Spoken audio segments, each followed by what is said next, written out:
back to Hot Mess Espresso, guys. As always, we are very proudly sponsored by 502 Media, and we are actually in the new office that is only halfway done. The mic is up. The stuff is plugged in. There's no background. So if you are watching the video, yes, I'm absolutely blending in with the almond walls. We're gonna move on from that, but I would love to introduce you guys to Josh Bell, who is the host of the Real podcast, which is all about film and all of that stuff, and we'll get into that. But Josh, thank you so much for hopping on. Yeah, thank you so much. I'm excited. So I love I this. feel like I ask this question of podcasters all the time, but I feel like there's always a different reason. There's always a different inspiration and all of that. But why podcasting? So I often say it kind of jokingly, but it is pretty serious. I'm married. I've been married for a very long time. I love movies. My wife likes movies. I go deep and I want to nerd out and I want to share everything. She doesn't want to hear it. So what better way to, so when I started, always trying to find a hobby, trying to find something to do. So I was like, you know what? I can talk about movies for hours. Maybe I'll just start talking about movies. It's relatively inexpensive to start a podcast. As it grows and whatnot, it gets more and more expensive as you go, but it's pretty inexpensive to start. So I was like, I'm just going to start podcasting. So it started off just me nerding out on one movie a week. And then it was a couple movies. And then it started doing interviews. And now it's grown into its whole own little thing that I do on the side. But I'm a talker. As my day job, I am a middle school special education teacher. I talk all day long. I don't mind talking. So I come home and I talk about something that's not special education. It's films. And as you can see behind me, I love movies. Everything I do is movies. So yeah, I get to come home. I get to nerd out, talk. We'll do this for hour and a half. And then I'll go do dinner with my family and I'm mellow and I'm calm and it's awesome. But yeah, it all started because my wife doesn't want to hear it, and I just had to share it with somebody. So that's why I love that. And I love that that's kind of like a healthy outlet so that, that doesn't build up with your wife. I'm sure your wife is like, I support it. Whatever you need, honey. Like, I got this as long as I don't have to listen to this for 3 hours. Yes, exactly. So she tells me now, she said, now you have your podcast. So you only have to talk to me about this like once or twice a month. That's it. Everything else, just go go record it. Right. Yeah. I'm not the biggest movie person either. So I totally understand it. And get it. People that are into film are like, what do you mean? Honestly, the list of movies I have not seen makes some people cry. Like, I have actually never watched the Titanic fully. Yeah. That's a big movie. It is a big movie, but like I know how it ends. I saw the back half. I don't care about the front. But like, and I mean, God, do you remember when the Titanic was 2 VHS? It was so long that it was 2 VHS. Yes. I was a manager at Blockbuster Video back then. Whew, yeah. I do remember. So just all of those cult classics that everyone's like, oh my God, you had to have watched this. You had to have watched this. I'm like, no, not me. I'm going to hold your hand while I tell you. Probably no. I probably haven't. If it's a horror film, I've probably seen it. Right. But... yeah. Horror is they say guilty pleasure. It's my go-to. It's like my idea of a quote unquote comfort movie. I like a horror movie. There's something amazing about the ability to get lost in something in fear in a safe way. I get to engage with something that would just be, it's absolutely terrifying, but in a way that I know that I'm safe and it's controlled and I can handle. So yeah, it gives you an outlet. It gives you something. I love horror. I literally, I use October as my way of, I got to watch the horror films. I'll watch them in March. I don't care. Right. Yes. Spooky season is a state of mind, not a month. It's just, I guess, more socially acceptable to be like, yeah, I fell asleep to Scream last night. It's like, oh, it's October. It's not like, are you well? It's like, no, but thank you for asking. But I appreciate your concern. So I take it you've watched both the originals and the remakes of a lot of the slasher movies. Is Yes. there is there a remake that you think is better than the original? I know it's so hard Better's because like hard. it's almost Um, never. like, so I wouldn't say like, well, so I got Evil Dead back here. The Mhm, Evil Dead reboot reimagining is a really solid, really good movie in its own mhm. right, taken separately from the others. If you go really old stuff like Invasion of the Body Snatchers, the 1978 one is probably as good as the original. Nope, I do. I have one. All right. So the original Fly with Vincent Price is really good. The Mhm. remake, the 1986 remake with Jeff Goldblum, is the much better movie. The Fly from the 80s, that one is the better one. That yeah, yes, I will stand on that. Yeah, yeah. The 19 David Cronenberg's Fly from 1986 is, I think, is an improvement on the. But yeah, usually, especially in horror, the original tends to be just a little bit better than even the best. No, I 1000% agree with that. I've watched both the original Friday the 13th and Nightmare on I mean, just to go like super mainstream, Right. the original like slasher films, and I've Mm-hmm. watched the remakes. Yep. They're just there's something about how much effort got put into the originals because you didn't have CGI, you didn't No. have the different kinds of special effects that you do now. So And you didn't have the watching money. no, you didn't. You didn't have shit. Like the fact that you could get Johnny Depp in Nightmare on Elm Street, Yeah. like Yeah. that's how. But Mm-hmm. it just then you watch the remakes and you're just like, I don't know. I'm always Yeah. disappointed because they use so much Yeah. CGI that I'm just like, I feel like it takes away from the magic of horror. Yeah. They do a lot of a lot of CGI, and practical effects always hold up better. They always Mm-hmm. seem, they're tactile, they're real. But then I think also with the remakes a lot, especially with, you mentioned Nightmare on Elm Street, they try to give too much backstory and too much meaning to why Yeah. the killer is the way they are. And in horror, mystery is that's where the fear is. The fear is, I have no idea why this guy is doing the thing that he's doing, and that's Mm-hmm. what's scary. Once you start telling me why he's doing it, a lot of that mystery goes away, and I'm not as afraid of it because now there's reason behind it. And you Yeah. got Now to you take reason sympathize. away for the fear. Yeah. Yeah. No, and like it's kind of funny because the original Friday the 13th had Hmm. nothing to do with Jason. No, not at all. Nothing. Nothing. It's I like, remember watching it and I was yeah. like, this was all his mother. Right. Like It's what? the idea. All Jason has to do with it is he's dead. Mom's pissed. That's it. I will say that the one thing that they did do well is they never dove into the mystery of how he like resurrected from the Nope. lake. It didn't matter. Yeah. Though So they're probably going to explain that now because they have the TV show coming to Peacock soon called Crystal which Lake. I We'll see. want to watch it, but also like I don't. Right. I'll end up watching it and hope that it's Bates Motel, but I loved expect it Bates to be Motel. not good. Yeah. Yeah, Bates Motel is giving reason to the killer, but in a really good way. In a yeah, way that no. doesn't make you be like, "Oh, I'm so sorry for him." No, he's Yeah. still crazy. He still Yeah, has something wrong. he did and I mean the actors in that were absolutely Yes. phenomenal. That was one of my favorite TV shows. Did you watch the Ed Gein series I, Monster I yet?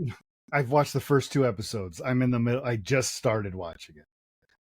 I do love Laurie Metcalf as the mom. She is great. Oh, And dude, I even have Charlie never hated a Hunnam, character more in my right, life.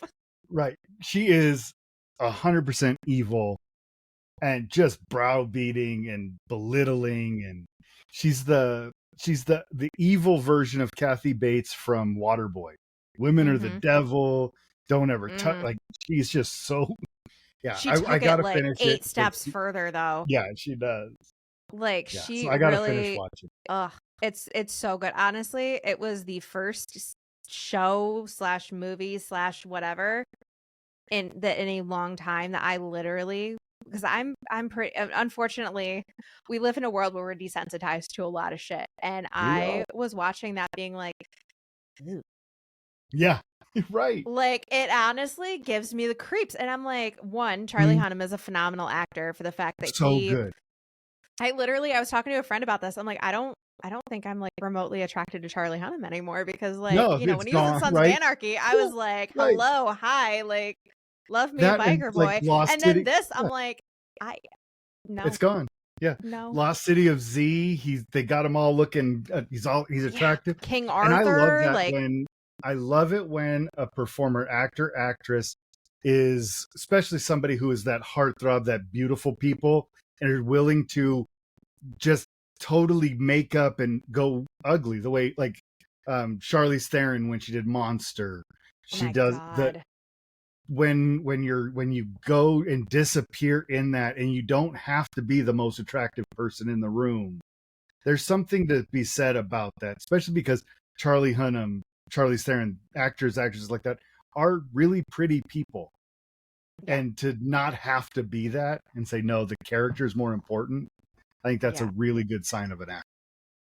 Well, I brought that series up because I know what transpired with Ed Gein Yes. is very, very influential to how horror, it started with Psycho. Mm-hmm. And then, Leatherface, Yep. God, who else? They Silence kind of the of Lambs. Silence of the Lambs, like, and they really like dove not there's this doesn't give spoilers, but it does kind of tie into all of that, which I thought was really great. I don't think people realized how influential he was to modern day horror, Right. but Yeah. Oh he yeah. was. Mm-hmm. And not to glorify it at all, because obviously what he Right. did was not great and it was horrid. But it's kind of interesting how we have all these like prolific serial killers and things like that Yes. that everyone's made documentaries on, but that one person made horror what it is, which Yeah. is kind of And dark and twisted when you think about it, right. because you're like, oh, I love all these Oh yeah. horror films, like somebody just came up with that. It's like, no, it was literally inspired by real life events, guys. Right. Yeah. So it says inspired by real events, and while he didn't have a family and all that, he was really killing these people. He really killed some people. He really robbed Mm-hmm. some graves. He really made furniture and belts out of human parts. Like none of that's fake. Yeah, The family none of that is aspect, fake. that's different, but none of that is fake. Right. That's And it's just his crimes is what, led into all of these other ones, which that's why I was saying it was like kind of twisted, because we all love horror mhm, for what it is. And then when you realize right. that horror for what it is Rooted in reality. Yeah. that's when the real life boogeyman came up, Mhm. because it was, creature of the Black Lagoon, like, Yeah. Oh vampires, yeah. werewolves, like things that didn't Yeah. actually exist. Right. So when you think about horror as it is, you're just like, oh, that would not be a thing if this person hadn't. I mean, it may have, Yes. but not to the extent that Right. it did Yeah. with all And of that. yeah, because you can tell yourself, and I know that vampires aren't real. So that makes Hmm. them inherently less scary. The idea of a Michael Myers or a Leatherface, there is something real behind that. And the fact that my next door neighbor, your next door neighbor could be that person, Yeah, that's real fear. yeah, That's fear. exactly. Yeah. I mean, look at the Ted Bundys of the world. Nobody would have suspected No, him. talking about pretty people, he was a relatively attractive guy. He Yeah, for didn't the look 70s. the part for the mid 70s. Because every time But I'm looking at him, like, I mean, I guess, but then I got but to it, yeah, remember, like, in the day and but when you age, yeah, that was when attractive. you see that 1975 or whatever picture of him, you don't think, "Oh, cold-blooded killer." Right. You're like, "Oh, normal 20 something dude." Yeah. No, Yeah, it's 1000%. And yeah, to base off of what you said, like, that's why I didn't watch Saw for the longest time. Like, Saw is one of my favorite horror franchises, but I was like, there is somebody somewhere psychotic enough to do this. oh yeah, to at least maybe not as in depth Elaborate. and inventive and Yeah. elaborate, but to definitely do some of those things. to But yeah, set up booby traps. And that was also a franchise that I feel got ruined by CGI, because I always say that my favorite horror franchise is the first 3 Saw movies. Once you hit the 4th one and you just see like the yeah. CGI splatter and this, that, I'm just like, Hmm. ugh. Like, Yeah. that was the whole point of Saw. It was so like gory and just like slow-mo Right. gory on a lot of things that you just sat there like, oh Mhm. my God. Well, And then when it became fake, you're just like, oh, okay. yeah, now it doesn't matter anymore. And watching those things and knowing like the in the very first movie, the The headgear bear that trap. yeah, that knowing that it's all that and it's just going so slow. It's not really going any slower. It's going in real time, but it feels like it's taking forever. And that ratchets up the tension, that making us wait, because movies are generally done a little bit quicker. And this one, it just stops and goes at real time. So it builds the tension, and that's scary. Yeah. And No, it yeah, absolutely is. and then once it's all computers, it doesn't look right. Yeah. It's just off.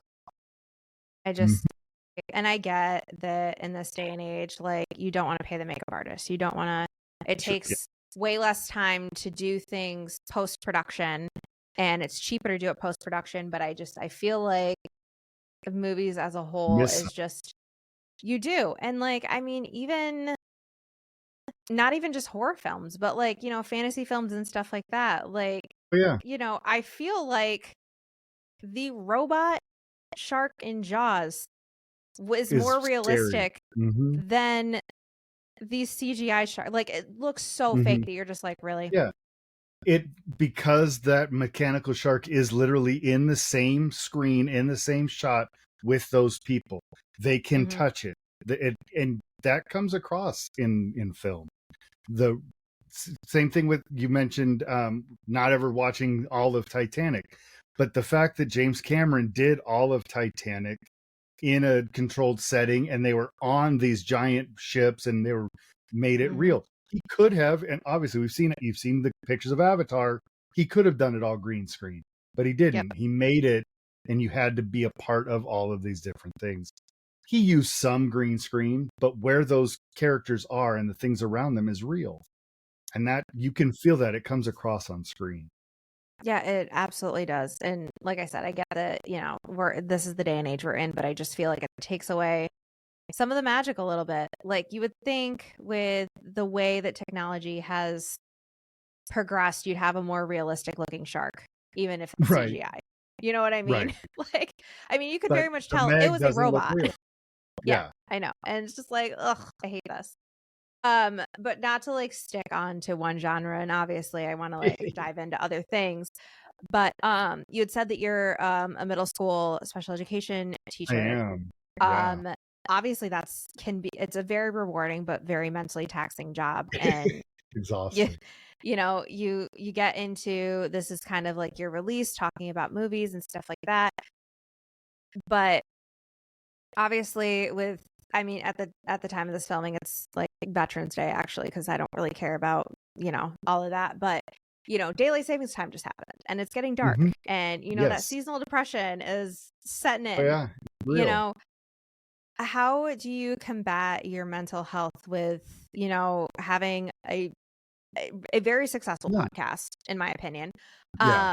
and Thank you. you're teaching and you're a family man and all of that, like, how? Yeah. Um, I so it comes down to a lot of time management and how I do things. So, um, my conversational shows, interview shows, those actually take a lot less prep. I might have to watch a movie. I have to take a little bit of notes, but it's more conversational. It's like what we're doing right now. It's just it's just two friends sitting and having a talk about some movie. So those I just have to be I have to watch the movie, I have to be in a good mood to watch the movie, but those don't take a lot of work. But when I'm doing my deep dive reviews where I'm breaking down every aspect of the movie, I do a lot of the writing for that over the summer when I'm not in school and I don't have anything going on. So it's something to fill those days when I don't have as much going on. So during the and I record in bunches, so I have batches. So it's a lot of it is about utilizing my time. When I have downtime, I can focus on the podcast. When my family's coming over, I don't podcast that day. I'm hanging out Mhm. with my my kids, I'm hanging out with my grandson, my wife, we're doing those things. Different things like that. But it comes down to understanding my priorities. When I go to school to work in the morning from 7:15 to 3:15 when I am at work, none of this matters. I don't worry about any of this. I'm just there for those students and to do that. But at 3:15 when I get in my car and I drive home, I leave all that behind. I pivot. I have a my wife and I actually work at the same school. She's a 6th grade English teacher. Some of my kids are actually in her class. So we just kind of chit chat as we drive home. We decompress. When we get home, are we dinner? Are the kids coming over? What's going on? And then it's just about balancing and picking what's the most important. So at the end of the day, if there's too many things going on, the podcast is the first thing that gets kicked out. Mm-hmm. Because family comes first. Family's number one. My job and those kids is number two. The podcast, that's for fun. That's for me. I'll take a day off. But yeah, it just comes down to how I'm going to manage my time and where where I place the importance in those things. What do your kids think about this? Like your grown kids? My grown kids, I don't think they care. They're so I think the only time they've ever cared about it was we got on Couch Critics, which is my conversational and interview show. We got lucky enough that writer-director Boaz Yakin agreed to come on the show. Boaz Yakin, for anybody who doesn't know, he was the guy, he directed Remember the Titans. Oh, So shit. hugely influential, Yeah. great director. He agreed to come on our show. So when my kids found out about that, they're like, "Oh crap, Dad actually does something real. He's not just back there goofing off online with his buddies." But outside of that, I don't think they care. My youngest daughter, on the other hand, she thinks it's cool because she likes movies almost as much as I do. She comes to me, "Hey, did you see this movie? What about that movie?" Like, so she's getting her own interest in education. But yeah, my wife and my other daughters, they're like, whatever. I got this director coming on tonight. Yeah, whatever. But they're just like, "Oh, Dad's way happier when he does his podcasting. So just let him go play with his friends, and then we'll hang out later." Hey, I love that. I love the blind support. Like my family doesn't listen to episodes and I'm okay with that. Like somebody had kind of mentioned to my dad like, "Oh, you don't listen?" And I was like, "I don't want him to because there are just some topics that like it's not like raunchy or anything like that, but there's just like some topics about like how I grew up or, things like that, that it's just like we don't need to be revisiting No, that. Like like, we don't need to have a conversation. yeah, Like I love that you asked me how it's going. You have no yes, idea what it is exactly that I'm doing. I have to oh, explain literally right. everything, but it's also adorable because you're trying and that is I all that don't think my counts. dad knows what a podcast is. Mhm. My mom watches all of the clips so my little teaser clips to get interest on social media. Mhm. That's all. That's about as far as my mom engages with Yeah. it. But yeah, and then if I do a poll or I'm asking for audience feedback, "Hey, what's a movie that you think of when I say XYZ?" Then my dad will say something to my mom and my mom will put it in there. So I'll get feedback from them. But no, as far as listening, I don't even think they'd know where to look. That's so cute though. I love that. Yeah, that's the But thing. Like it's great. half the time I think people have a weird like mentality where they think that like your closest friends and your family are going to be like your biggest Oh, listeners and your biggest support. And no. I'm like, no, no, they'll wear my merch. They'll wear my merch. They'll ask me how it's going. They'll say, "Oh, that's so cool." Like, "Oh, well, you got so and so on. Oh That's yeah, amazing. Like, I'm proud of you." absolutely. That's as far as it goes. Oh yeah, And I'm okay with yeah. that. I'll have friends that And like share my reels out and stuff like that. That's mhm, perfect. I don't care. great. Right. And Like, well, because if my friends were more into this, I wouldn't mhm. have found this outlet. That's true. I needed this outlet because I didn't have that person here. That doesn't make my friends less important. They're super Right. important. But I'm not doing this for them. I'm doing this for me. And I love Mhm. that they support me and they're all for it. And like I said, they'll put my stickers on their laptop. Yep.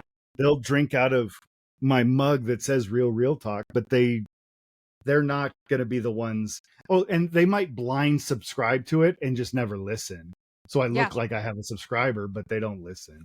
And that's fine. I don't expect, I know my show's only for super nerds. I Yeah, get it. I'm a exactly. super nerd.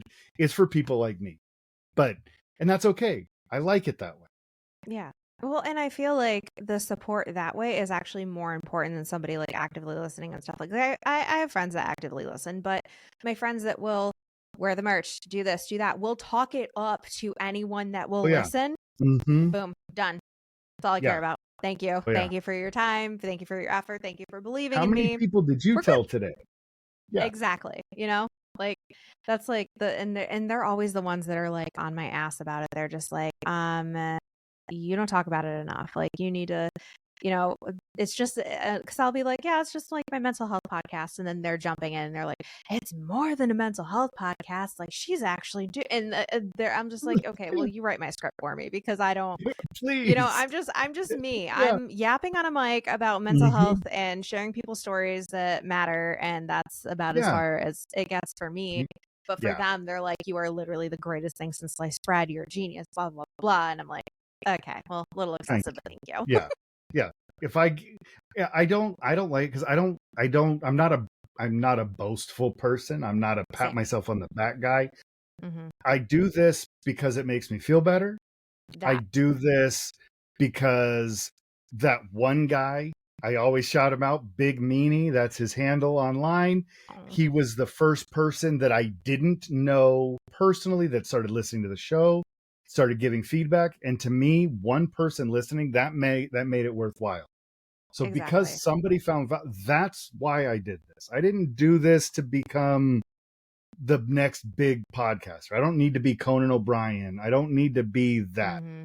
I just wanted a place where other people like me who just needed an outlet can feel safe and have a conversation. And our on Couch Critics on our show, we have a saying, I'm not here to yuck your yum. Just because Mm-hmm. I didn't like the movie doesn't mean you shouldn't love that movie. So we're very Exactly. careful to be accepting and say, like, yeah, I watched Love Actually. I did not like Love Actually. I can appreciate why so many people do, but it also wasn't made for a 46-year-old white guy. It was made for a Sure 20 or wasn't. 30 something woman. Mm-hmm. It wasn't made for me. I get that. But and I think that's where, and then you get into social media. That's where social media gets real sticky, because anonymity breeds the ability to say whatever you want with no repercussions. Um, so I make a very concerted effort, and I get crap for it from some people. Oh, you're quick to block somebody. No, I'm quick to leave negativity off my page. Exactly. You do not have to agree with me, but you don't get to call me an idiot or a moron or something because I don't agree with you. Uh, Exactly. you can tell me why you disagree with me. I'm all for that. Open dialogue. But once it gets negative, I don't need that. So yeah, am I quick to block? Sure. But now I have 1,000 people that are following me that may disagree with me, but are always respectful and kind and friendly. And Yeah. that's, we need more of that. So, and, but it's also why I limit our social media presence. We, real talk, we are on all of the services, but I only actively post to Instagram, Threads, YouTube, and TikTok. Yeah. Beyond that, it became too much to control and to Yeah. monitor. I just don't want to deal with it. I keep it simple, because in the end, this was all about my mental health. And I'm not Yeah. going to let that, I'm not going to add a job or add negativity when I don't, where I don't need it, and I can't keep it out of my scope, because I don't want to Yeah. be a negative person. I want to be in here and have fun, and I want to understand, why is it that you love movie X? Why you love Saw 1, 2, and 3? I like the first Saw. I'm not a Saw 2 and 3 fan. For me, it just got repetitive. I want to understand why you like them. I don't ever have to like them, but I can Right. understand why you do. And that's what I want out of all of this. I just want to create dialogue, understanding about something that I love, and that's movies. Yeah. No, I 1000% agree with you though on the whole it got repetitive to the point where like the plot twist at the end of I think the seventh movie where the main character Right. from the first one comes back and I'm like, Yeah. really? Oh, yeah. I had high hopes for Spiral, though. I really wanted Spiral to be good. I didn't hate it. No, It but was it better just than I wasn't. expected. It was. I wanted it to be Saw 1, and here we go, a Mm, new round.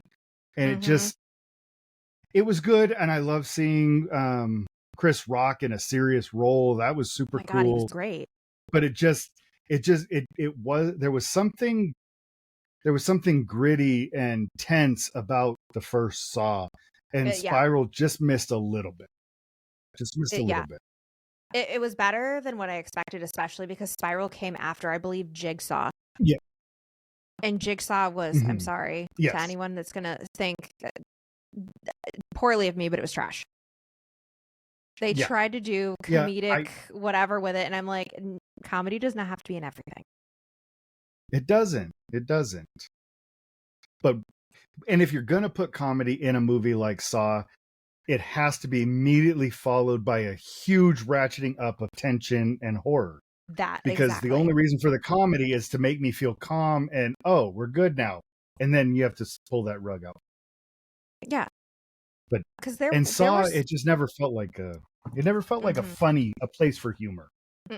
no, and there were actually like some very profound lessons. I believe maybe it was the fourth or the fifth one where it was like if you hadn't been selfish and worked as a team, you wouldn't Mhm. have like pretty much almost bled out at the end. Right. I can't remember which one it was, but it was one of those things where it's like had everyone worked together, everyone would have Every- survived. Everything would have been And good.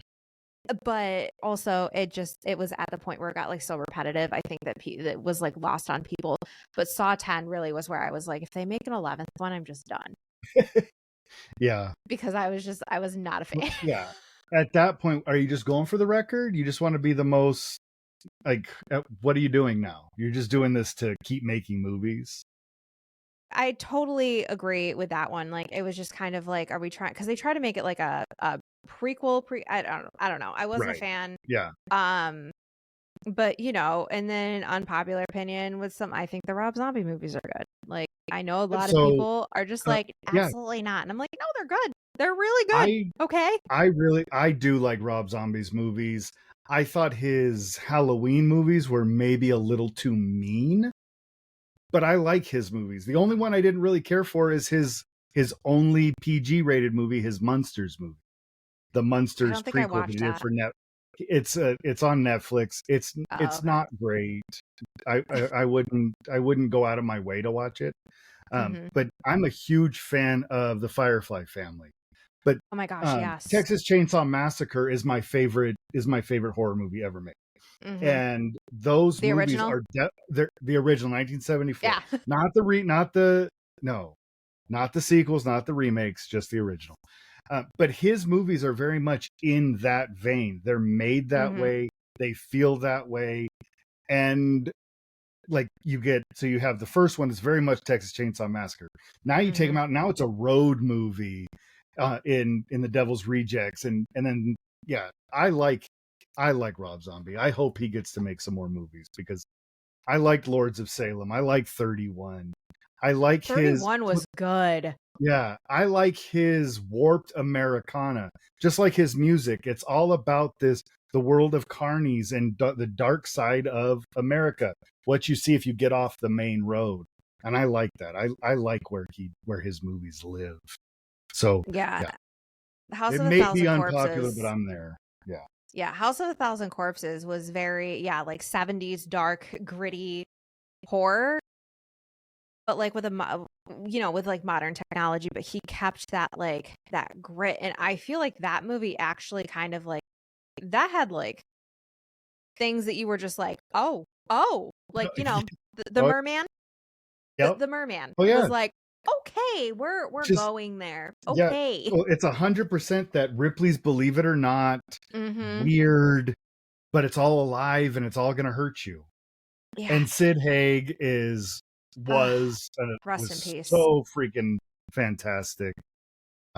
Yeah, Yeah. I really like I was slightly disappointed in 3 from Hell, but I really feel like it was also because they had to rewrite it because he was Yeah. dying. Right. So, that dynamic just Right. wasn't there, and it made me sad because I That's know it true. would have been 'Cause- absolutely Yeah. phenomenal. Because they replace him with the cousin or cousin or uncle or whatever Yeah, I the think the other uncle. character, the uncle, and he was fine, but he wasn't he Yeah, wasn't Sid Haig. yeah. And Sid Haig had a presence. He had a unique look about him. Mhm. He had this weathered, grisly face that one minute could look like the goofy guy down the road, the next minute the most terrifying thing you've ever seen. Exactly. And he just so it was too bad that the movie couldn't have been made like a year earlier, 6 months Yeah, earlier. yeah. But But, I mean, his goodbye speech was just mhm. so Oh powerful. yeah, It made me cry. It, like, but I knew it was because it was his last literal, like, film role.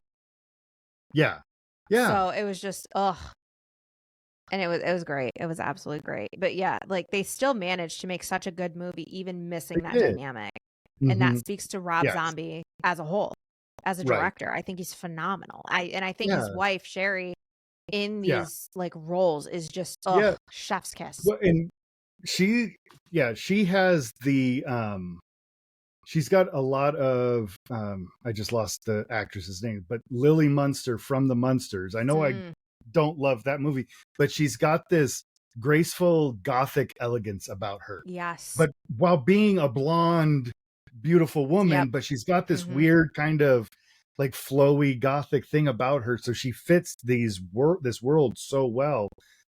Like I said, Lords of Salem. Her role as as the DJ who gets wrapped up in this weird witch coven or whatever. Like that's a great movie. If you haven't watched it, I highly recommend it. But yeah, I think he's like the misunderstood horde. Yeah. Um, because everybody they wanted it to be something else instead of taking it for what he intended it to be. But yeah, Yeah. so I'm with you. Whether it's popular or not, I love Rob Zombie's movies. Yeah, he is, and I feel like half the time it's people just don't understand it. People like the more mainstream slasher, Sure. whatever. Fine. I like my Hmm. gritty indie. Like half the Yeah. movies that I've seen are movies that are like 50% or less on Rotten Tomatoes. Those Right. I hardly Oh yeah. ever see the blockbuster film. I see Yeah. like we were talking about Charlie Hunnam. I saw him in King Hmm. Arthur. Everyone hated that Yeah. movie. I thought it Right. was great. Yeah, there you go.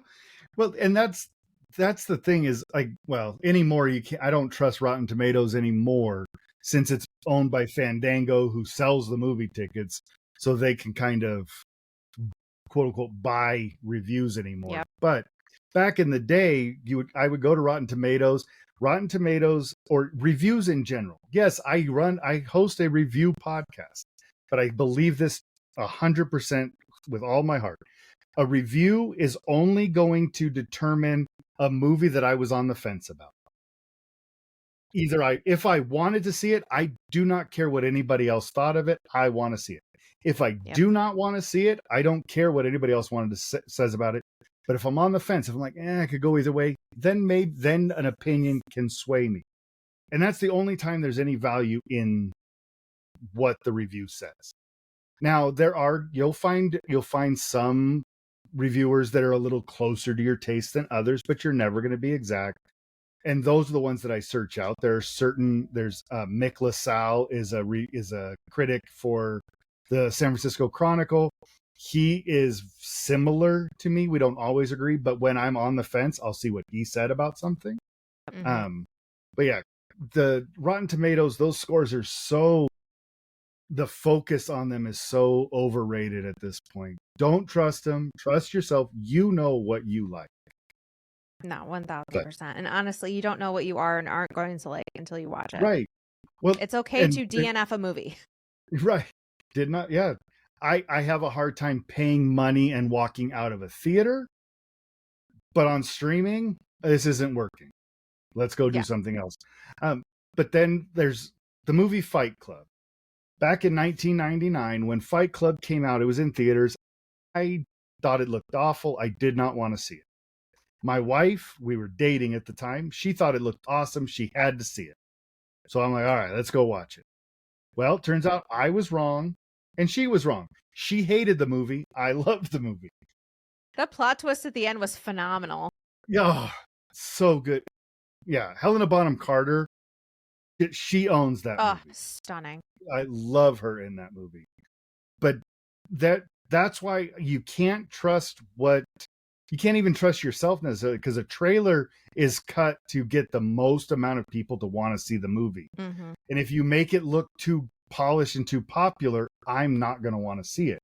So I saw that trailer. It got the people like my wife who like a big blockbuster, who love Titanic, Mm-hmm. and she wanted to go see it. I didn't, but I was wrong, and apparently so was she.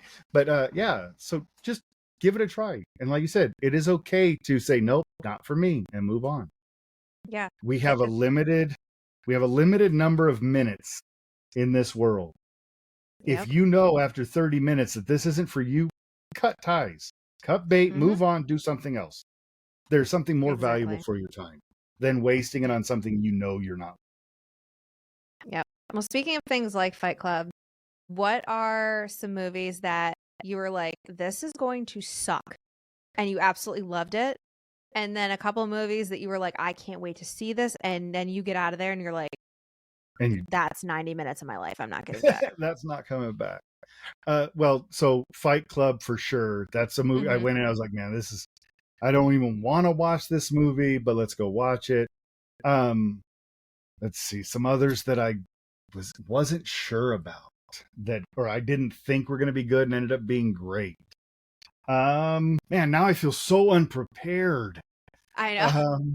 I like to ask like questions like this Yeah, just because then it doesn't feel so scripted because everyone's no, like, wait, what? absolutely. Um, I'm looking at my. I know you're looking for inspo over here. Oh, come on, where's my inspiration? Come on. Um, oh, you know what? A movie that I thought was going to be absolutely terrible that I ended up loving recently was The Lost City with Sandra Bullock Oh. and Channing Tatum. I thought it was just going to be this cheesy rom-com with all the big stars and it was just going to be awful. I laughed so much and I had such a good time with it. And Brad Pitt playing that weirdo that dies real quick is hilarious. I loved The Lost City and I thought it was going to be awful. So that's one more recent one. On the other side, like movies that I thought were going to be great, they're always smaller movies or movies no one's ever heard of. But there was this movie back, I want to say 1993 or 94. It was called Radioland Murders. I thought it had this great cast of actors. Everybody who's anybody was in it back at the time. But it was this like it was the 1930s or something when they still did radio shows, and it's this murder mystery that takes place inside of the radio station. And the trailer looked great, the people that are in it look great. I was so excited, I went to watch it. It's one of the worst movies I probably have ever seen in my life. It was so bad. But more often than not, like as I've gotten older, I am really good at looking for positives even in things I don't like. So I can everybody says how great Love Actually is, and I'm sure it is. I was able to find things.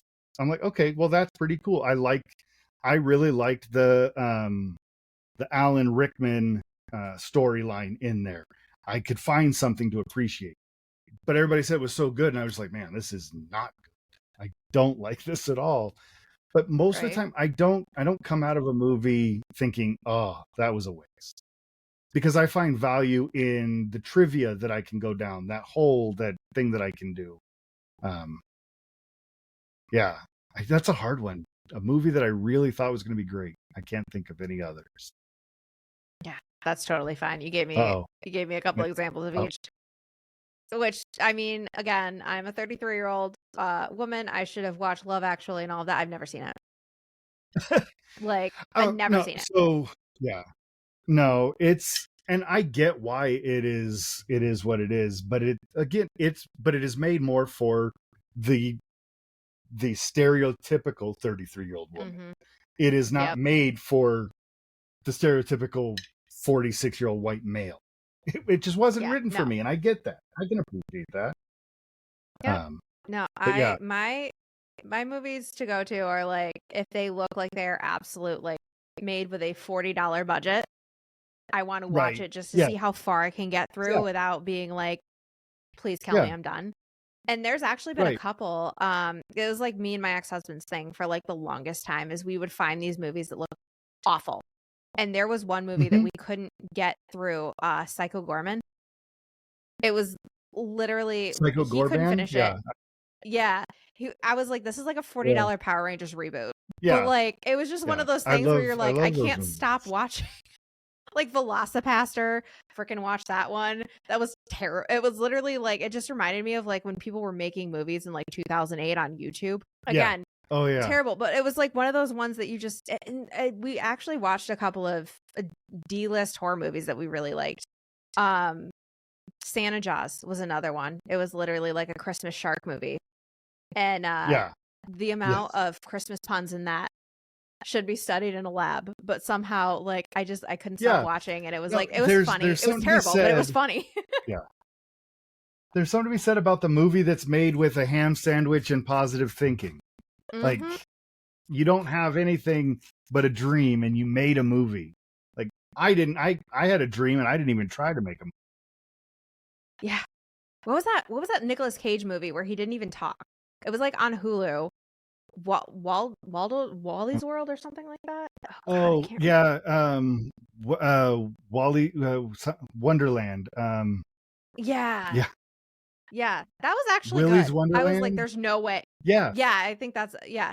I was like, there's no way this can be good. And so we went and watched it. And I was like, actually, Nick Cage is like pretty badass for like Yeah. Oh Nick yeah. Cage movies are always literally like I watch them because I'm like they're either going to be absolutely terrible or somehow the most epic movies I've ever seen, and I don't Yes. understand why. Yes. And Like, he's going to be the same huge over the top, just the biggest actor in the world in every single scene. So you're either there's going to be something to love about it, even if it is bad.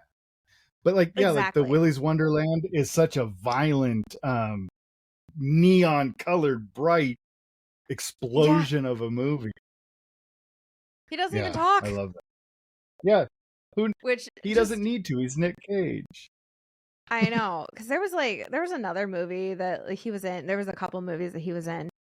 There's one with Pedro Pascal that I can't remember Yeah, what it was called. the unbearable or unbearable weight of massive talent or Oh something like that. yeah. It was like basically Nick Cage playing Yeah, Nick Cage or something like that. yes, Again, going the whole to like Pascal's plot and island. everything Yeah, else. Yeah, but because he was in it, it somehow was good. Even and like yep, obviously Pedro Pascal, just a phenomenal actor. But it was just one of those things where it was like if it had been a different cast, I would have never like I would not have gotten right. through past the first 20 minutes. But No, somehow they made it good, yep, you know. yeah, But that's just Nick Cage for you. He's he's going to steal the Declaration of yeah, Independence and make a D-list movie actually somewhat palatable. Like that's just yeah, what we're doing here. absolutely. Yeah, I guess when you're in debt to the IRS, you do what you have to do, and you give it your all I every know, right? time. You Oh, that gotta guy. go big or go home, I suppose. But Yeah, for sure. what are some genres that you really enjoy? That can either be a guilty pleasure, or just ones that you're like time and time again, you're gonna gravitate more towards that because it's in that genre. Yeah, yeah. Um, so if it's like one of those cold, it's cold outside, you're feeling the moody blues, and I Mm-hmm. like a good 80s slasher movie. Oh, I'll so go good. watch a Friday the 13th, a Nightmare on Elm Street, Chopping Mall, any of those. Those are like you don't feel good and you just got to put something on. Those are what I go to. But like outside of that, I love the Kevin Smith stoner comedies, Clerks, Chasing Amy, Mallrats, Dogma. Um, the biggest struggle for me though is I'm not a huge fantasy fan, Me especially neither. deep fantasy. I am one of the few people that thought Lord of the Rings was not good. I was bored by them all. So that's my That's my big, people get on me for that opinion a lot, but they just weren't for me. I don't like them. They didn't work. Um, but yeah, I'll watch just about anything once. But my go-to is I like that 70s and 80s kind of slasher um silliness of just the lumbering Jason who's never going to stop, he's never going to run, but he's always going to catch Mm-hmm. you. I enjoy that. Oh yeah. Yeah, that's the mystery we were talking about Yeah. earlier. Like, Yeah. I don't know Yeah. how he can just basically No, like power walk and you're literally yeah. sprinting, but somehow Yeah. he's But he's gonna going to not catch only me. catch up to you, he's gonna be ahead of Yes. you and cut you Ahead of off me. in the Yeah. path. By the time I get into the Volkswagen Beetle, because it's always a Volkswagen Beetle, I'll get in and I won't be able to start the car, and he'll be there breaking the window. Yeah, Yeah. every But time. yeah, those are like comfort movies for me. But I love getting into and learning about the past. So I will go watch all kinds of movies, from silent movies to 1930s and 40s movies, pre-code era, when they didn't have a regulatory body on who was going to approve or whatever, what could come out. They weren't rating them PG-13 and all of that. So Yeah. it really depends on my mood, but my go-to is always horror. And Yeah. mostly that 80s horror is my favorite. Yeah. I feel like I wouldn't say my comfort. It's like a comfort genre and then like also like an eye roll genre, but I think it's because we grew up and we had like basic as hell cable. And every weekend, I mean, this is back when like Ion/Pax was a channel. So this was like early 2000s. Um, like every weekend, my dad would just spend the entire weekend watching the same movies that were on, which was like Walking Tall, Oh the yeah, remake, not the original. The Rock. Um, which honestly, Walking Tall is still one of my like favorite movies. I don't know why. Maybe because I watched it so Yeah. much that it's like Right. Stockholm syndromed in. I don't know. But Yep. anything with Steven Seagal. Oh Um, yeah. like Hmm. honestly, God, all of those like 90s action, Right. like We, half we talk. kung We fu, were just half talking about not. that. Yeah, we were talking about that on my show, on our Couch Critics the other day, talking about the like things like Kickboxer, the Jean Claude Van Damme stuff, all of the Steven Yeah, Seagal stuff, because they were on TBS or TNT or whatever hmm, channel all the time, that they just became the things we all watched and we all saw. So they become somehow not good movies, but they became kind of cultural touchstones because they were exactly. so prevalent and relevant in this time, in a formidable time. Because I would have been in the mid 90s, I would have been in my 15, 16 years old. And that Hmm. was what was on the weekend when you didn't have gas in the car and you couldn't go anywhere or All the whatever. transporter So, movies, all the yeah. like the fugitive. Like, good Yeah. lord. Yeah. And then sometimes you would get in there and you would get a good movie like a Shawshank Redemption, or a Forrest Mm-hmm. Gump would play from time to time. But yeah, Yeah. That's why too I don't funny. know how I've made it through all four John Wick movies, but then I voluntarily watched the spin-off movie, even though I remember Ballerina. complain. Yeah, that was actually halfway decent. I I, was surprised. I love Ana de Armas, so I will end up watching it. I think it's streaming now, so I should It just is. kind of suck it up and go watch it. But yeah, I think she's great, so I'll watch it. Yeah. I just well, my ex-husband loved John Wick. So, and he was like I jokingly say I will never forgive him for this, but like he got me into the franchise. But I was like, I'm not watching it because the dog dies. And he's like, in like the Right. first 15 minutes, and it doesn't happen on screen. What he didn't tell me is that you can hear it off screen. Yeah. But on the positive side, the whole first movie is revenge for that act. Oh yeah. And then it spins into And the rest of it. I But totally think Keanu Reeves is in the right. oh, Everything he 1000%. does is justified because of what I happened to the dog. joke I joke all the time that if anything happens to my dog, I will make John Wick look like a children's film because Yeah. I just so like I Well, yeah. totally get it. But I'm also like a You can bleeding do heart. So whatever when you I hear want the to. dog Yeah. Yeah. off camera, I'm like, Well, what the and in hell? movies, in a movie, you can do whatever you want to an adult man, Mm-hmm. adult woman. You can kill them, you can torture them, whatever. Yep. You touch a child, you touch a dog, all bets are off. I can't do it. I All can't do it. bets are off. All bets are off at that point. So, but at the same time, we're like, what, into the third movie? And I look at him and I'm like, I don't know how you like these films because how many times are you going to watch somebody's elbow break? Like, the Right. man has been Yeah. shot like 14 times. Yeah. And oh, you're getting mobbed by a bunch of like people coming at you, but they're waiting in line. Like, I'm sitting here, like, They going over line, the yeah. logistics of it. Like, this doesn't make any sense. Yeah. But at There's the same some, I time, think it's it's a successful. bad guy. Is it, yeah, is it the bad guy code maybe that you can only fight one at a time? I You can literally, never fight I'm two like, on one. in the real world, Mm, like, this is bull, absolute bull. yeah. But then you get to the fourth one, and which Skarsgård? Bill? I think it's Bill. Like, I have absolutely loved him in like everything he's ever done. Um, Honestly, I love all the Skarsgård boys, men, because there's the dad and Yes. then the sons. Like, absolutely Right. phenomenal. Mamma Mia is a guilty pleasure, and I love the, like, there's a Mhm. Skarsgård in there, which is probably why I love it. But Yeah. he plays such a like just absolute jerk that I'm like, I like Yeah. this. Like, when you get a villain that you actually like makes you dislike them versus like a villain that you're like, okay, that's the Right. villain. Like, we all know how this ends. That's when that's like an actual like good movie for me. Right. Yeah. For sure. That's funny. Yeah. And you're right though with John Wick. It somehow they keep raking in money. They're I know. printing their own money. And it's just the same Hmm. thing over and over with Yeah. just different locations.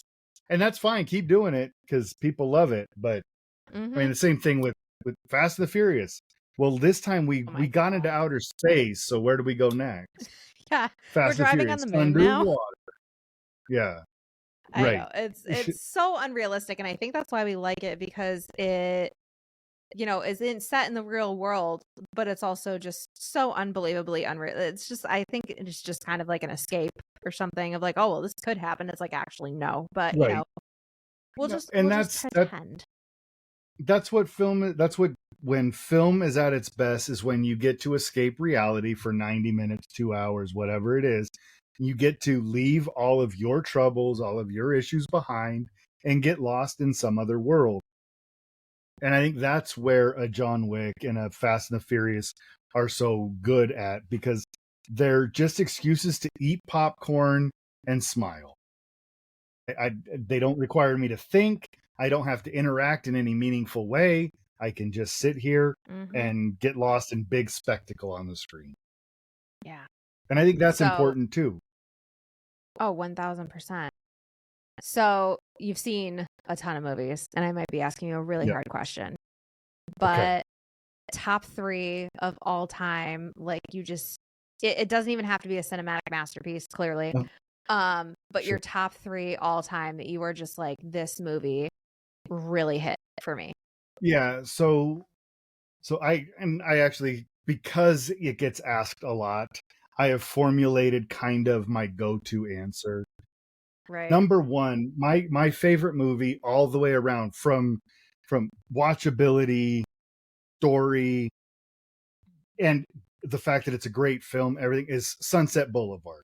Sunset Boulevard is from 1950. Billy Wilder wrote and directed it, and it's a story of a writer who's in debt, and he ends up at the house of this former silent movie star, and he's going to write her life story for her, and it's all this stuff that happens. To me, that is a perfect film, and it is everything that I love about film. It's it's film history. It's funny. It's dark. It's noir. To me, it is the perfect movie. So Sunset Boulevard is always my number one. My number two, I always go with Goonies because Goonies is the movie that I watched at like 6 years old when it came out in the theater, and I saw these kids on screen doing things that I wished I could do. It's Yeah. the movie that made me love movies. And then my third is Pulp Fiction because I was 15 years old when it came out. I saw it in the theater, and it was something so completely different than anything I had ever seen before. The nonlinear storytelling, vibrant colors, weird dance sequences, the language, the way they spoke was in such a fast-paced, different kind of way. Everything about it just spoke to me. So those are the three movies that have had the most impact on me personally and my taste in films. And of course, there's a million others I could go, like Reservoir Dogs, Evil Dead, Phantom of the Paradise. There's a million other movies out there that are amazing and that I love and that have some importance, but those three are kind of they're the pinnacle. They're the ones Mhm. that I go to for those moments. Do you have like a director or a producer in mind that when you hear that they're at the helm, you're just like, Yeah. yeah, I got to see this Oh because yeah. this is going to be Yeah. good. Yeah. It's Quentin Tarantino Yes. is my go-to. I think Steven Spielberg is the greatest director that's ever lived because he found a way to create art that was palatable to the masses. So something like E.T. could be the biggest movie ever made and still be very artful and not just a blockbuster. So yeah, so if Steven Spielberg's doing a movie, if Quentin Tarantino's doing a movie, if Kevin Smith is doing a movie, because Kevin Smith writes from my point of view, the middle-aged white guy. Like he writes movies about when I grew up. He writes movies about me. So and Wes Anderson. Those four.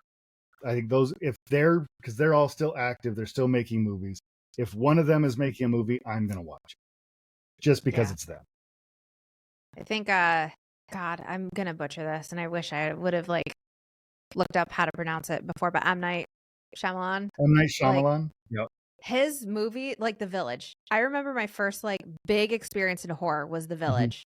Yeah. And the plot twist at the end, and it's still Mm-hmm. one of my favorite movies because just the way if I know that he's in charge, I know it is going to be a movie that makes zero sense and all the sense at the same time. Right. Sure.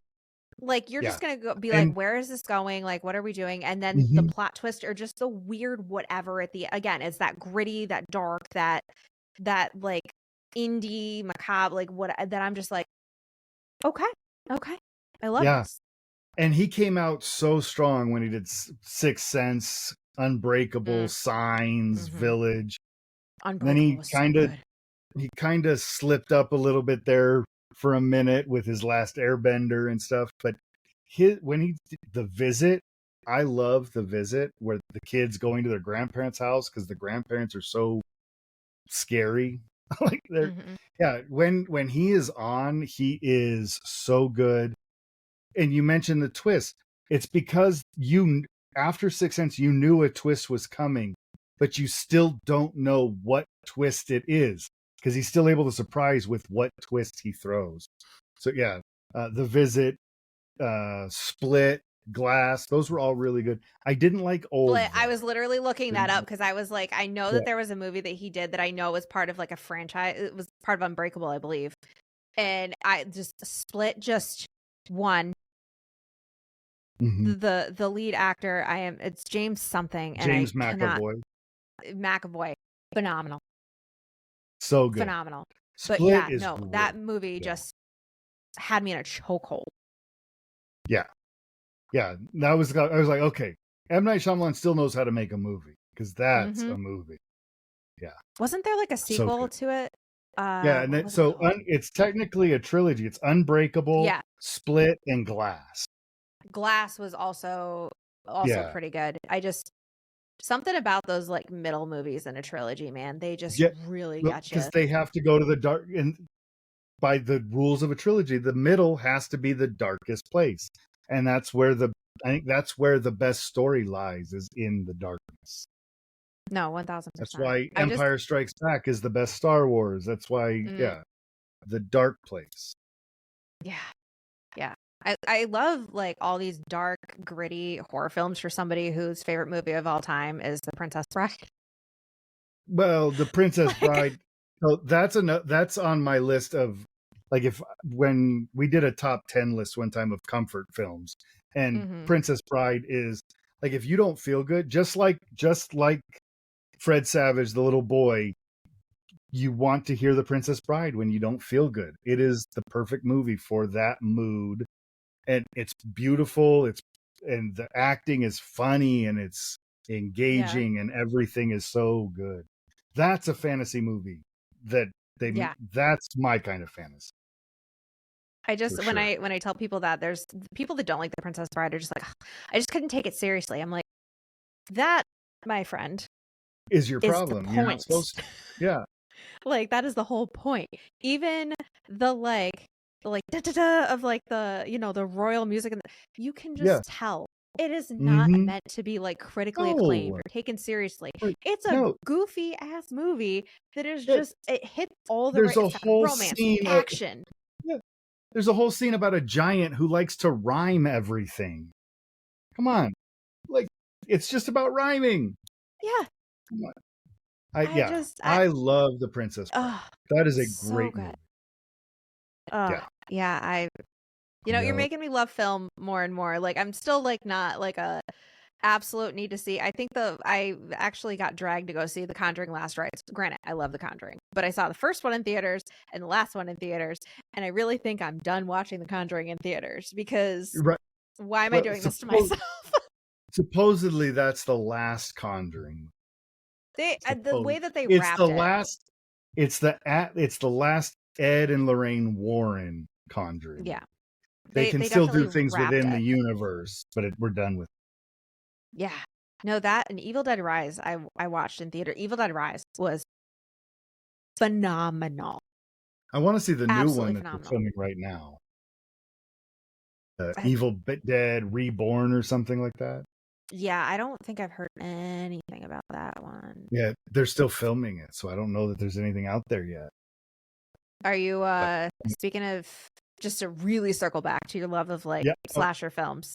yes. See, this was technically 90s, started in the Mhm. 90s, but what are your feelings on the upcoming Scream 7? If it's done right, it's going to be awesome because they're bringing back the original Skeet Ulrich and Matthew Lillard, the original Ghost Faces.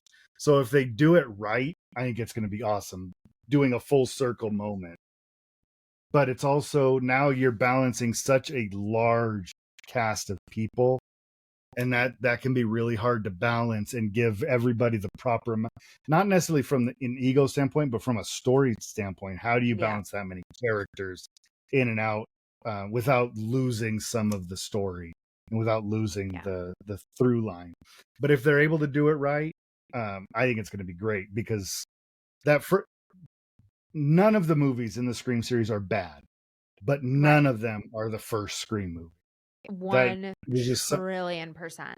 yeah. So I'm very hopeful that it's going to be amazing, but I'm also a huge Matthew Lillard fan from Hmm. SLC Punk, Scream, Without a Paddle. I love Matthew Lillard. I really want it to be great just for him. And if anybody hasn't seen it yet, um, what is the good luck? Not is it Good Luck Chuck or what the movie that just came out this last summer? He has a very small role in the beginning of it. Matthew Lillard does, but it it'll make you cry. It is so emotional and so good that it sets the tone for that whole movie. Highly recommend. But yeah, Oh, well, good to I know. really think that this new Scream, holding out all hope that it's done right, is going to be awesome. I think we're all going to. I'm hoping because like you said, none of them were bad, but like 5 and 6, I was kind of like about. Yeah, so yeah, and I think the whole there was all I didn't even read about it. I just know there was a lot of controversy around some of the actors, the actresses specifically that were in it, not coming back and going away and all that. So there was a lot of negativity around it. So I think this is their chance to really right the ship and hopefully end the story on the right note. Yeah. Well, I know Neve Campbell wasn't in the 6th one. Um, and like, I love Jenna Ortega, like Wednesday. She's Sure. phenomenal as Oh yeah. Wednesday. She's Oh yeah. phenomenal in everything I've seen her in. And Hmm. she was even, again, she was great in Scream 5 and 6. I think she was in both of them, 5 and 6. Um, I really think that they did well with the whole sisters thing because I'm really close to my sister and it would have been the same kind of thing. I think the little plot twist about the older sister was a little like that. I feel like they threw it in to bring, people back, but I was just like, I felt like that could have been done a little bit better. I think specifically 5, the killer was a little predictable for me. Sure. But again, Yeah. not bad movies. No, I don't like being able to look and go like, that's the one. that's the guy. Yeah. Yeah. Yes. Which, and you mentioned the first Friday the 13th, the fact that it was the mom. Nothing in that movie Mhm. tells you that that's who it's going to be. And that's what makes that twist to who it is so good. You didn't, and you never saw her, you never knew. And then all of a sudden, there she was. That's the kind of twist. Stu Mocker, and I can't remember the other character, but Matthew Lillard and Skeet Ulrich. You did not ever really. You thought maybe No, it was Skeet because that was the boyfriend. You maybe it was him, but you never did you think it was going to be what it was. the dorky best Um, friend. Absolutely not. right? Yeah, but it just that twist in a movie like Scream, you have to have that, especially if you're going to unmask your killer. Right. Halloween, you don't need that because you're never going to unmask your killer. You just Hmm. need that never-ending presence that's always there and never going to. Well, and I But think, again, it's controlled. yeah, and I think like what you were saying earlier about if you're gonna have a comedic moment, that it has to be like a heightened, like they Yes, did that really well in the original Scream. Like Stu's bleed out. I'm yes, getting a little woozy here, and it's funny, yeah, but it's in the middle of like a yeah, whole like action, and right. that's where like comedy being put in a slasher Hmm. film is done right. Yeah, And then yes, with the mother, all we knew, especially like us millennials, all we knew is the newer Friday the 13th. So when you go back into hmm, the originals, that's a double whammy of like, well, how the hell did we oh get yeah. to the current Friday the Where 13th? Because it has nothing to where'd do that with come from? actual Jason. None. That was Yeah, like, that's what really threw right. me. I was like, it's a mother, it's a mom. Yep. And it's amazing how many people are still shocked that it's the mom after watching Scream and that being the trivia question that Drew Barrymore gets wrong. It's Right. it's an important point in that movie, and still people are like, wait, what? It's the mom? What? Like, well, it's been spoiled a couple of times now, people, but it Yeah. still Like, gets you because you get lost in the movie and you're not thinking about it that way. yeah, Yeah, because we've put so much emphasis on Jason that we don't realize that all of that emphasis, the original had, it obviously had everything to do with him because that had to do with the mom's right. vengeance. But Yes. you just think, okay, when's Jason coming out? When's Jason coming out? It's Yeah. a mother. Where's Okay, when's Jason? Jason coming out? Yeah. Spoiler alert. But he's Jason not. comes out at the very end in the The pond very end. and like he's Because alive. apparently Like, he became a strong swimmer at some yeah, like, he just held his breath for like, 10 for a plus long years time. and, Right. however For a long. real long time. Yeah, we're just those power lungs, man. But yeah. Yeah. So, what is next for Real and Couch Critics? Are you just kind of this is you're good with where it's at? No, I mean, no, what I think in a perfect world, I would get to use my summers to go around to different horror cons, comic cons, different conventions, and be able to like host a panel or something. Like in a perfect world, that's where I would Mm-hmm. love to end up being. I still want to do my job. I love the job that I do. It's very rewarding. It's stressful. It's exhausting, but because of the time off that I get, if I could spend my summers with my wife and my best friend Dave and his wife, just going from convention to convention all summer, hosting panels and things, I think that would be the coolest thing ever. Yeah. But if it never changed from where it is today, I would still be super happy because I like what I do. I enjoy the conversations. They're conversations that I would be having with Dave, just who's my co-host on Couch Critics. We would be on the phone having those same conversations anyway. So why not record them? Why not bring in other voices and expand our conversation? Um, so short story long, yeah, I am happy with where it's at, and if it never grew, I'd be happy. But yeah, do I have dreams? Do I have things Yeah. that I wish we could get to eventually? Sure. Yeah. But if we don't reach those things, I will never be upset about it because what I get to do is just so much fun. It really is. Where can we find both Real Yeah. and Couch Critics? Yes. So as far as the podcast, all of the podcasts have Real Talk in the name. So if you go to where Spotify, Apple, Amazon, iHeartRadio, whatever, and you type in Real Talk, all of the shows will come up because it's Couch Critics, a Real Talk podcast, Real Talk Horror Edition, and Real Talk Grim Edition. So there's 4 shows. And then we're on Instagram, Threads, YouTube, and TikTok at Real Talk. ReelReelTalk. And yeah, we're on all of those. We're technically on Blue Sky and X, but I rarely ever check those. Same with Facebook. If you wanted to get a hold of us, Instagram, Threads, those are the best places to find us. Yeah, and I'm glad you spelled that because I was about to. It'll be in the show notes and whatnot. But I'm like for people like that are just gonna listen Yes. in and try to Google it while we're at it and don't know how to read a show description. That's how we spell it. Right. Like That's it. REAL and then REEL. Like Yes. so. Because we are really talking about film reels. Mm-hmm. Yep. Not Instagram reels. Yes. That's for sure. No. Not a lot to talk about there. God, no. I'm on TikTok and like everyone's like, oh, you should go over onto Instagram Reels. I'm like, I don't understand it. Like, No, I it's so can't. much work to move to. It's so much So more work. when I post a short on YouTube or Mhm. TikTok, that's bad enough, and then to have to go format it and do it over on Instagram and And make it's sure that the description, just everything is different in the right. enough. Yeah, sometimes if it is a clip or if it is a short that I think is important or I'm proud of, I will take the time to do it. But it's not. I don't always. It's not an always thing. Yeah. And that's okay. If you want to see all the clips, go to YouTube, go to TikTok. Yeah. That reaches a bigger audience. I feel like Instagram, I love it. It's really like it's a great tool, but I feel like it's becoming more localized, which again is great for like more regional stuff. But like I want to be on a global scale, so we're gonna put it over here.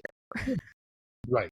Yeah, and for me, Instagram is great for you, like reaching out to someone like you, when you put the call out that you want to have people on. Instagram is great for the quick direct message. Yep. That's simple. It's real easy for that. But if I want to get my word out, it's going on YouTube and TikTok. 1000%. I need to get better YouTube shorts, honestly. Yeah. It's we're getting there. We're getting there. But and I can do them all and I can do most of those from my phone. Yeah, exactly. That's that makes it easy because you can literally just schedule it like when you can't sleep at like 11 p.m. So you're not at your desk. You're just like, let me just do that. Yep.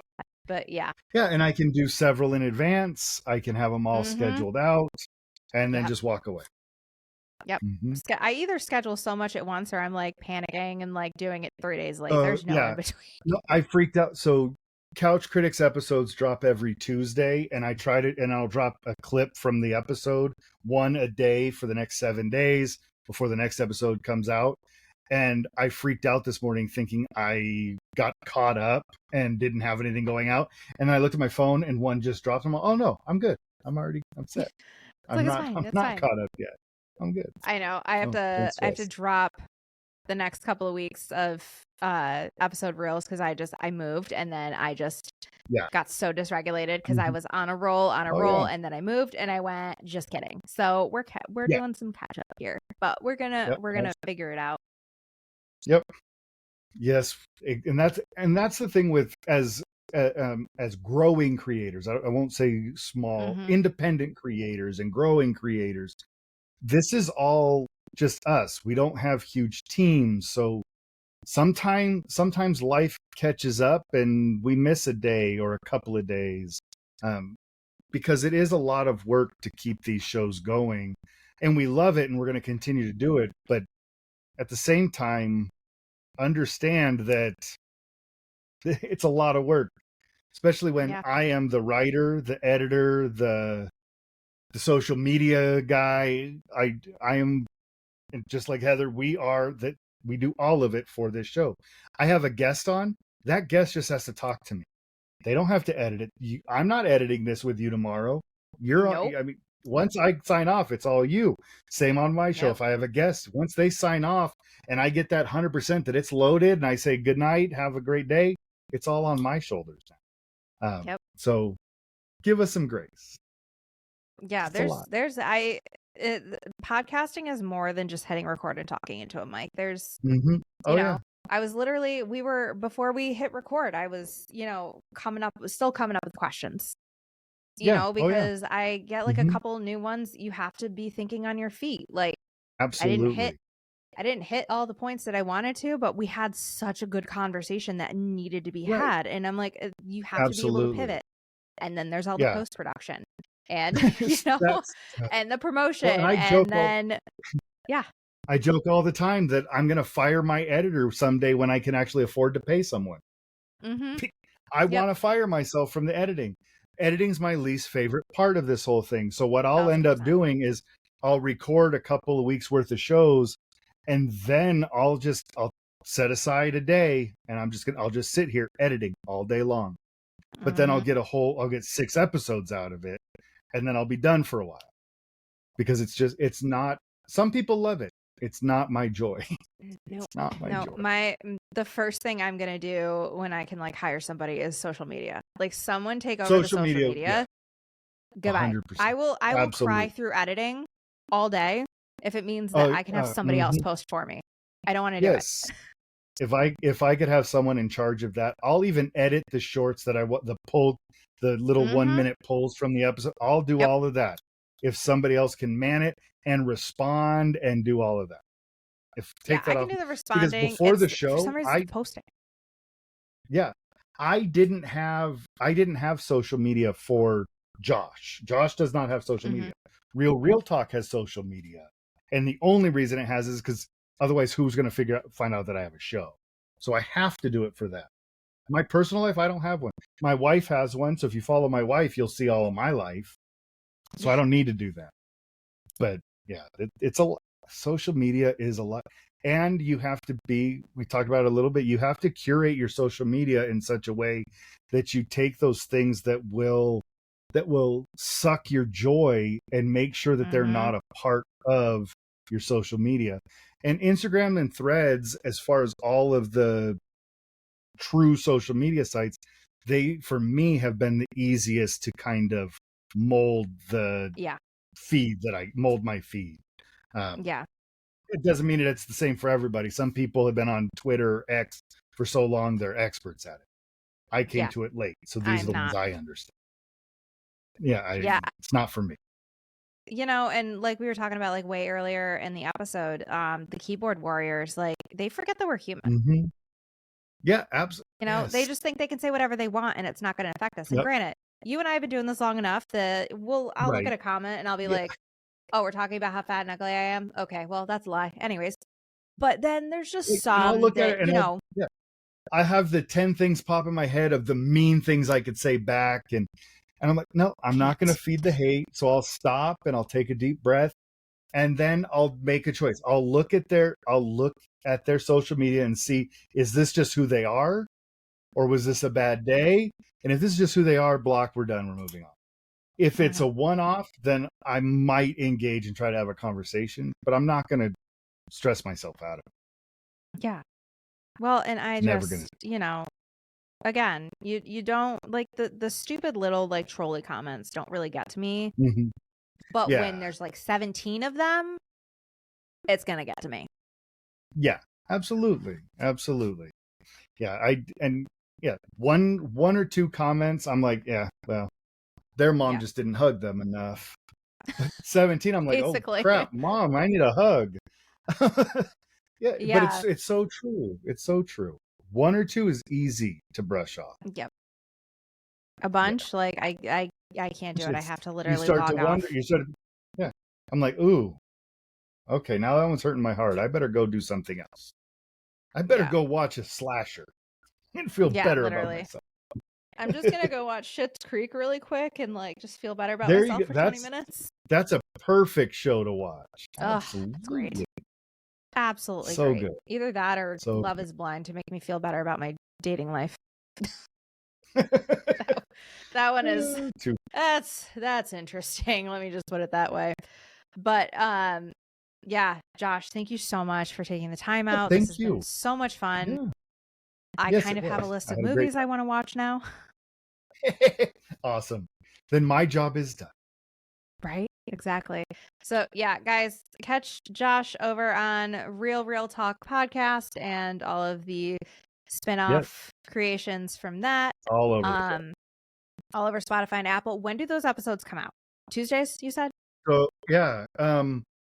Let's see. Well, the Real Talk Grim Edition is where I have a master's degree in English, so I break down on that show. I break down all of the Grimm's fairy tales, the original darker fairy tales, and we talk about how the morals apply to today. We're on hiatus just for the rest December and for November and December, but those drop on Mondays. Couch Critics on Tuesdays.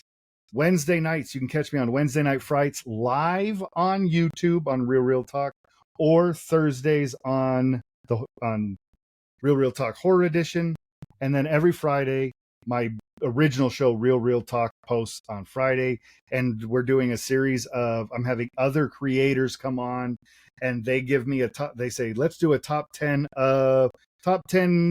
action movies. We both do a top 10 list and we discuss our top 10 lists and we have to defend why it made our list. So they're just a lot of fun breaking down top 10 movies, maybe find something new to watch. So yeah, Monday, Tuesday, Thursday, Friday with the live show every Wednesday night. But the grim end of it. Yeah. It's not going to shock you that I love grim fairy tales and like Yes. the original like fairy Yeah. like the Little Mermaid Disney edition is not how it actually It's happened. not the same. It's not the like, one. you know, Nope. so no, and I got really excited when Grimm, like the TV show from years ago, dropped on Oh, NBC. yeah. I mean, it definitely went way off topic, but the first like Right. couple of seasons, that was really good. Like Yeah. it really like stuck to it. Yeah, I we still have love that show. So far I've done 35 episodes. Going to take a couple months off and then we'll pick back up in January. But I'm just going. I have the unabridged full book, and I'm just going story by story as they're listed in the book. And the episodes are all about they're 15 minutes to 30 minutes long, so they're bite-sized episodes. Beautiful. But yeah, those are my favorite. Those are my favorite to write because I love the idea of a moral lesson in a dark story. Mm-hmm. So if you like dark stories, those are my what's your take on Edgar Allan Poe then? So Edgar, if assuming I still have the energy, Edgar Allan Poe is where I would like to go next. Amazing. Once I do all of the Grimms, I want to do Edgar Allan Poe. I am a huge fan of Edgar Allan Poe. He's the original detective story with Auguste Dupin. His dark poetry, his dark stories. The Cask of Amontillado is amazing. Yeah, yes. If I have the energy after getting through something like 150 stories of Grimm, I want to go Edgar Allan. Yeah. We actually, I love that. Slightly funny story. We had when I moved into this condo, there was a huge like gaping hole in the wall because they didn't put the drywall back up, and my cat found it, and my cat really likes hidey holes when he's scared. So my cat was in the wall, and I'm like, buddy, I realize that it is October, but I would love it if you would try to not recreate the black cat for me. Right. Yeah. I don't. Let's like, not so when it got patched up, I literally made sure he was locked in a room because I'm like, it would be just my luck that he gets sealed up in the wall because yep. I was terrified. It was just literally like shaved years off my life, but now like we're all good and everything. Sure. But I was like, buddy, just because mommy loves Edgar Allan Poe does not mean I want to recreate it. I don't want to live it. I don't want to live it. Right. I don't. And the kicker is I have a black cat, but that's not the one that got in the damn wall. It was my charcoal and white one. I'm like, thanks, buddy. Thanks. That's awesome. Yeah. Like, Yeah. but yeah. Thank you for coming on. Thanks Yes, for the thank you so much schedule, for because that's having gonna me. make things way Oh, easier yeah, for everyone yeah, to find you. And absolutely. yeah, this has been so much fun. Yeah, I had a great time. Thank you so much, Heather. I appreciate it.